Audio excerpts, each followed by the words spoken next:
Le soleil perçait à peine à travers les grandes baies vitrées, projetant des ombres longues et élégantes sur le sol poli. Amélie, rayonnante de professionnalisme, avait toujours une solution à tout, jusqu'à ce que l'inattendu frappe à sa porte. Un coup, puis deux. Le troisième retentit plus fort, une insistance qui résonnait comme un présage. Amélie se leva, intriguée, le cœur étrangement oppressé. Elle ouvrit la porte, et le poids du monde sembla s'abattre sur ses épaules. L'officier de justice tendit une enveloppe. « Madame, ceci est pour vous. » Son sourire se figea. Ce moment précis, elle s'en souviendrait toujours. Le moment où sa vie parfaite commença à se fissurer. L'odeur du café, les rires volés dans la pénombre d'un matin paresseux. Luc, son mari, l'avait regardée ce jour-là comme si elle était le centre de son univers. « Je reviendrai vite », avait-il promis. Mais quand il revint, 4 mois plus tôt, quelque chose avait changé. Des regards fuyants, des silences lourds, un espace entre eux devenu insupportable. Elle avait cherché refuge, et dans les bras de Thomas, elle avait trouvé ce qu'elle croyait perdu, une flamme, une échappatoire. Amélie, dis-moi que ce n'est pas. Sophie, la voix tremblante, regardait l'enveloppe comme si elle... Amélie, incapable de parler, sentit les larmes. Les derniers mois, les choix, les erreurs, tout la rattrape. Luc sait. Ces 2 mots résonnèrent, comme un coup de tonnerre. Et pourtant, elle ignorait encore l'ampleur de ce qui allait suivre. La pluie martelait les vitres de son appartement. Luc, un verre à la main, observait les gouttes se faufiler comme des ombres fuyantes. Il avait tout planifié, chaque détail, mais même en actionnant les leviers de sa vengeance, il ne trouvait ni paix ni réconfort. À quel moment tout a changé? La question le hantait. Il appela Amélie. Sa voix glaciale transperça le silence. « Tu savais qu'un jour tu paierais pour ce que tu as fait, n'est-ce pas ?» Amélie, piégée dans un embouteillage, cria dans son téléphone. « Luc, je t'en supplie, je t'aime, donne-moi une chance de réparer. » Mais Luc ne laissait aucune place au pardon. Il énuméra froidement les étapes de son plan. Les comptes vidés, les photos envoyées, les mensonges révélés. Chaque mot était une lame, chaque silence une condamnation. « Julien est avec moi, » conclut-il enfin. « Et tu ne le reverras jamais. » Elle arriva chez elle, mais ce n'était plus une maison. Ce qui était autrefois un foyer aimant était maintenant un amas de cendres et de ruines. Sur le gazon noirci, un mot restait intact, écrit en lettres rouges criantes, « Vadia traîtresse ». Amélie s'effondra. Ce n'était pas seulement sa maison qui était réduite à néant, c'était toute sa vie. 5 ans plus tard, les plaies cicatrisent, mais les cicatrices restent. Peut-on vraiment pardonner ce qui semble impardonnable? Amélie a reconstruit sa vie, mais elle sait que certaines questions ne trouveront jamais de réponse. Si vous aviez été à sa place, auriez-vous pu tourner la page? Ou auriez-vous laissé la colère consommer ce qui restait de vous? Dans la vie, certains moments se gravent dans l'esprit avec une intensité brûlante, indélébile. Pour Amélie, ce jour-là serait l'un de ces moments. Tout commença par un silence inhabituel, celui qui précède la tempête. Elle ne le savait pas encore, mais l'équilibre fragile de son univers était sur le point de s'effondrer. Lyon, majestueuse et vivante, s'étendait derrière les fenêtres de son bureau. Amélie y travaillait avec une aisance qui fascinait autant qu'elle inspirait. Chaque geste, chaque mot qu'elle prononçait semblait calculé, précis, comme si rien ne pouvait la déstabiliser. Mais parfois, même les fondations les plus solides cachent des fissures. Et ce jour-là, une fissure béante allait s'ouvrir. L'officier de justice entra, son expression grave et détachée. Il portait dans ses mains une enveloppe, simple en apparence, mais lourde de conséquences. C'est ce qu'il y a de cruel avec la vie. Les plus grands changements commencent souvent par des objets insignifiants. Le cœur d'Amélie s'alourdit avant même qu'elle n'ait ouvert l'enveloppe.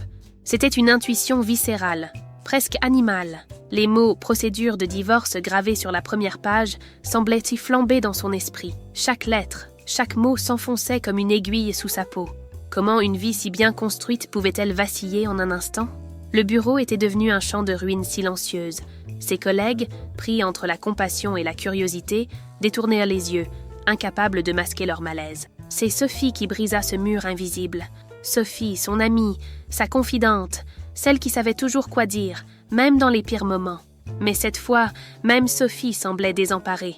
Elle s'assit à côté d'Amélie, la regardant comme on regarde un oiseau blessé, incapable de voler. La douleur d'Amélie était palpable, presque contagieuse. Pourquoi Luc, cet homme qu'elle aimait, avait-il choisi ce moment pour tout détruire? Pourquoi cette brutalité, cette soudaineté? Les pensées d'Amélie tourbillonnaient, se heurtant les unes aux autres comme des vagues déchaînées. Était-ce quelque chose qu'elle avait dit ou qu'elle n'avait pas dit? Était-ce une accumulation ou un acte isolé? Dans le chaos de son esprit, une chose devenait claire. Tout ce qu'elle croyait savoir sur son mariage n'était qu'une illusion fragile. On dit que les souvenirs sont des fantômes. Ils surgissent quand on s'y attend le moins, traînant derrière eux des éclats de bonheur passé et des lames d'amertume. Ce soir-là, Amélie fut envahie par ces spectres, des fragments de moments heureux, intacts, irréels. Elle revoyait Luc, debout dans leur cuisine, un sourire qui illuminait toute la pièce. Le premier matin après son retour du Mali, son regard avait cet éclat qu'elle avait toujours aimé, un mélange de force et de tendresse. Mais cet éclat s'était terni, remplacé par une ombre qu'elle ne comprenait pas. Les souvenirs devinrent des interrogations. Que s'était-il passé pendant ces mois au Mali? Qu'avait-il vu, vécu ou perdu là-bas? Elle avait cru que son silence était une manière de gérer ses traumatismes, une barrière contre une douleur qu'il n'osait partager. Mais et si ce silence cachait autre chose? Et si depuis le début, elle n'avait jamais vraiment su qui était Luc? Sophie n'était pas du genre à tourner autour du pot. Sa franchise, bien que parfois brutale, était l'une des raisons pour lesquelles Amélie lui faisait confiance. Ce jour-là, sa franchise devint une arme. « Amélie, dit-elle, d'une voix lourde de sous-entendu, tu es sûre qu'il n'y a rien que tu me caches ?» Ces mots résonnèrent comme une accusation voilée. Amélie se recroquevilla mentalement. Sophie n'avait pas tort. Il y avait quelque chose, une infidélité qu'Amélie avait enfouie au plus profond d'elle-même, un acte qu'elle justifiait encore, malgré sa honte. Mais alors que Sophie continuait, une pensée froide s'insinua dans l'esprit d'Amélie. Luc, savait-il? Était-ce là l'origine de cette demande de divorce, de cette soudaine mise à l'écart? Et si Sophie avait raison, et que cette distance n'était pas de la douleur, mais une vengeance soigneusement orchestrée?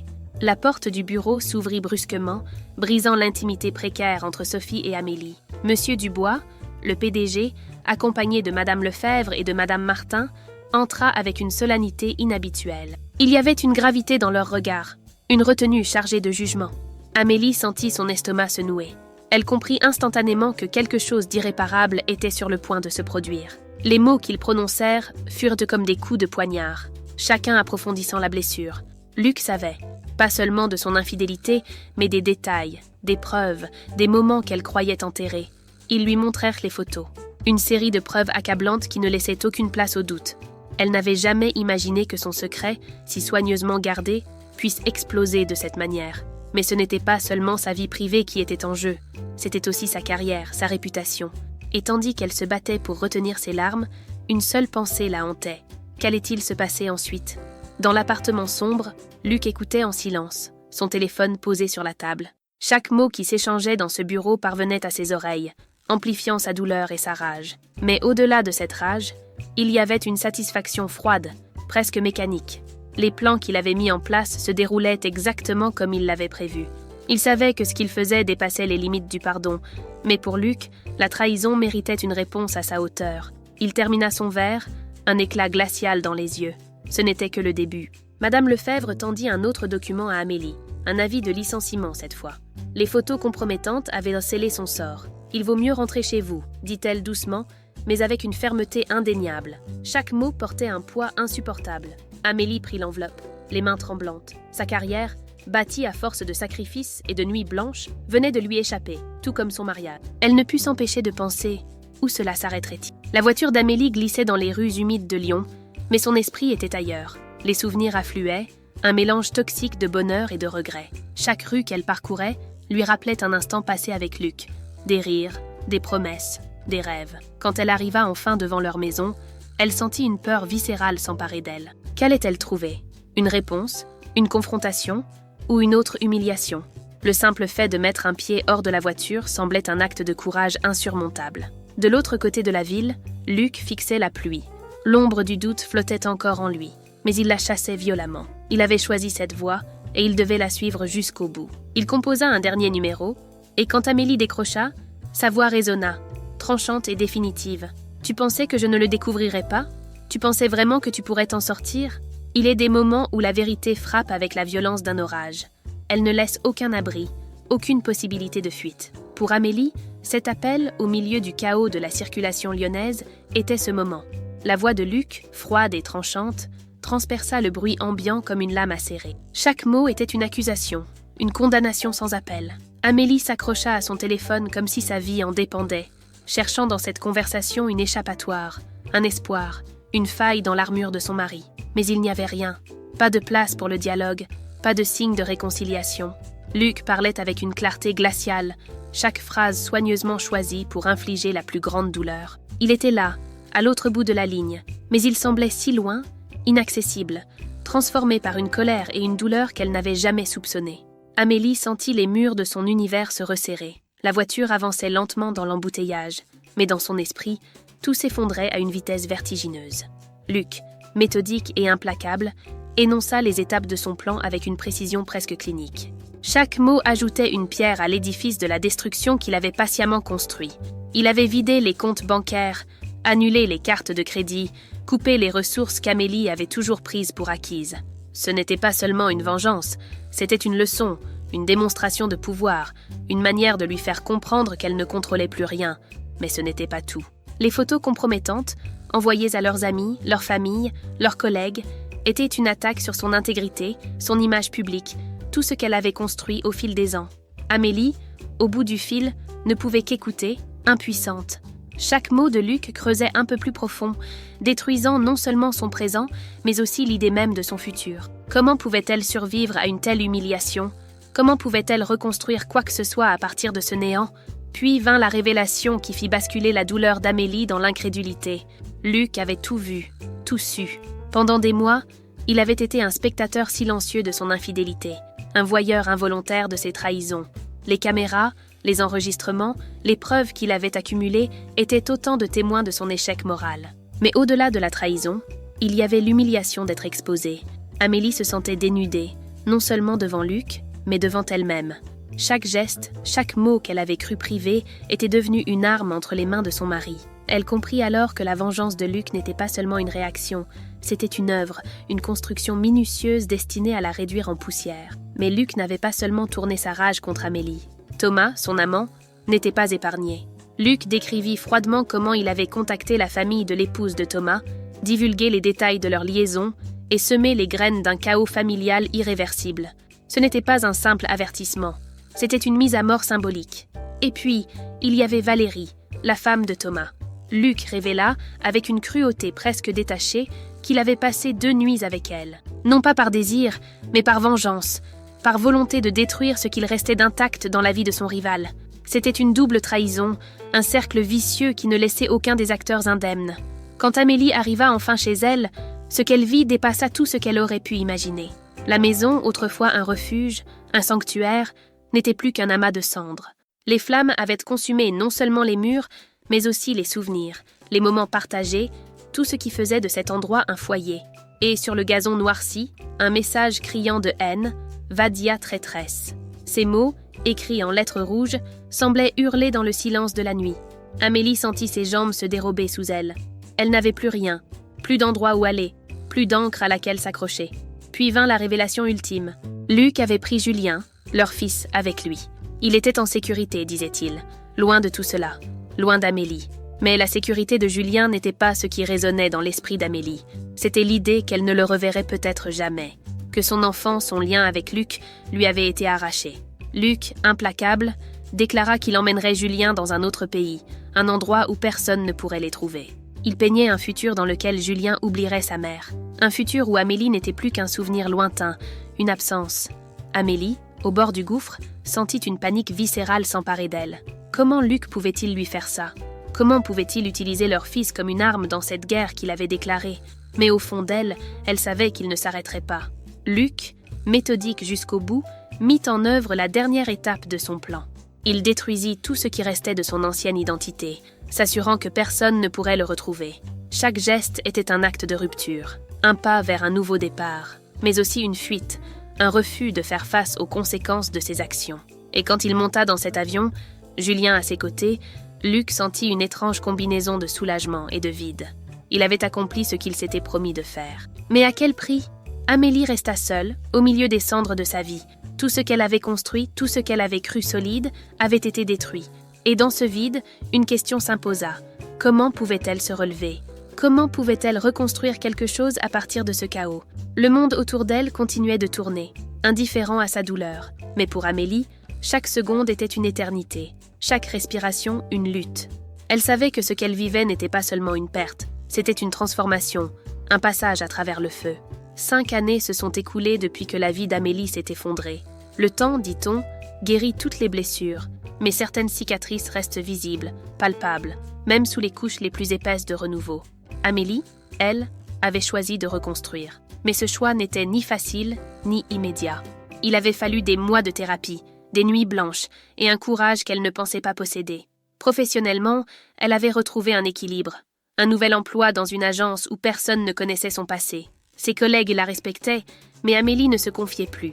L'image de cette femme forte qu'elle projetait était devenue une armure. Elle avait appris à avancer, mais jamais à oublier. Pourtant, ce n'est pas dans sa carrière qu'elle avait trouvé un semblant de paix, mais dans ses actions altruistes. Elle travaillait désormais comme bénévole dans un refuge pour femmes, une manière d'aider celles qui, comme elle, avaient tout perdu. Chaque histoire qu'elle entendait résonnait en elle, la ramenant à ses propres souffrances. Mais dans ces histoires, elle voyait aussi une force collective, une résilience qu'elle s'efforçait d'imiter. Cependant, il restait une absence, un vide que rien ne pouvait combler. Julien, son fils, son unique enfant, était parti avec Luc. Et malgré tous ses efforts, elle n'avait pu le revoir. Chaque anniversaire manqué, chaque Noël passé seul, était une douleur silencieuse, une plaie qui refusait de se refermer. Elle vivait dans l'attente d'un miracle, d'un signe que Julien ne l'avait pas oublié. À des milliers de kilomètres, sous un nom qui n'était pas le sien, Luc vivait une autre vie. Buenos Aires, avec sa chaleur et son tumulte, l'avait accueilli, mais il ne s'y était jamais senti chez lui. Fuir son passé n'avait pas effacé sa culpabilité, et chaque jour qui passait, il sentait le poids de ses décisions s'alourdir. Julien, quant à lui, grandissait dans une bulle. Il était heureux, ou du moins c'est ce que Luc se disait. Il lui offrait tout ce qu'il pouvait, une éducation solide, des expériences riches et un amour indéfectible. Mais dans les moments de silence, Luc se demandait si ce qu'il faisait était juste. Avait-il vraiment protégé Julien ou simplement cherché à effacer Amélie de leur vie? Les nuits étaient les plus difficiles. Dans l'obscurité, les souvenirs revenaient avec une clarté dévastatrice. Les disputes, les moments de tendresse, les promesses brisées. Luc regardait souvent des photos d'Amélie qu'il avait juré de ne plus revoir. Elle avait changé, bien sûr, mais son regard portait une force qu'il ne reconnaissait pas, une force qu'il avait peut-être sous-estimée. Valérie, de son côté, avait transformé sa douleur en une mission. Divorcée de Thomas, elle avait choisi de ne pas laisser la trahison définir le reste de sa vie. Elle était devenue une voix puissante pour celles et ceux qui, comme elle, avaient été détruits par l'infidélité et l'abus émotionnel. Ces conférences, suivies par des milliers de personnes, étaient une catharsis collective. Elle parlait avec une honnêteté brutale, partageant son histoire non pas comme une victime, mais comme une survivante. Elle avait appris à pardonner, non pas pour les autres, mais pour elle-même. Et dans ce pardon, elle avait trouvé une liberté qu'elle n'aurait jamais imaginée. Cependant, une partie d'elle restait attachée au passé. Amélie et Luc faisaient encore partie de ses pensées. Elle se demandait souvent comment leur vie avait évolué, si eux aussi avaient trouvé une forme de paix. Peut-être, pensait-elle, le pardon était-il un chemin que tous devaient emprunter, à leur manière. Et puis, un jour, tout convergea. Une conférence à Paris, un hasard, ou peut-être le destin. Amélie, en tant que spectatrice, et Luc, caché dans l'ombre, se retrouvèrent dans la même pièce. Elle ne savait pas qu'il était là. Lui, en revanche, l'avait immédiatement reconnu. Elle avait changé, mais pas d'une manière qu'il pouvait définir. C'était dans sa posture, dans son regard, dans cette aura de résilience qui semblait presque palpable. Luc sentit un mélange d'émotions contradictoires l'envahir. Fierté, regret, douleur. Mais il n'osa pas l'approcher. Pas encore. Amélie, de son côté, ressentait un étrange sentiment d'apaisement. Cette conférence, avec ses récits de reconstruction et de pardon, lui faisait réaliser à quel point elle avait parcouru un long chemin. Elle ne savait pas que Luc l'observait, mais au fond d'elle, elle sentit qu'une page était sur le point de se tourner. Le moment était suspendu dans le temps, comme une note tenue trop longtemps, vibrante d'émotion. Leur chemin s'était les croisés à nouveau, mais la question restait ouverte. Ce croisement marquait-il une fin ou un nouveau départ? La vie est-elle une succession de blessures et de cicatrices, ou une toile où chaque fil, même le plus douloureux, contribue à un tout plus vaste? Peut-on vraiment pardonner l'impardonnable? Et si oui, à quel prix? Amélie et Luc étaient les témoins vivants de ces questions, des âmes marquées par le feu, mais encore debout. Et vous, que feriez-vous? Pourriez-vous pardonner ou choisiriez-vous de laisser le passé derrière vous? Le pardon est-il une faiblesse ou une force ultime? Ce sont des questions que seuls ceux qui ont traversé le feu peuvent vraiment comprendre.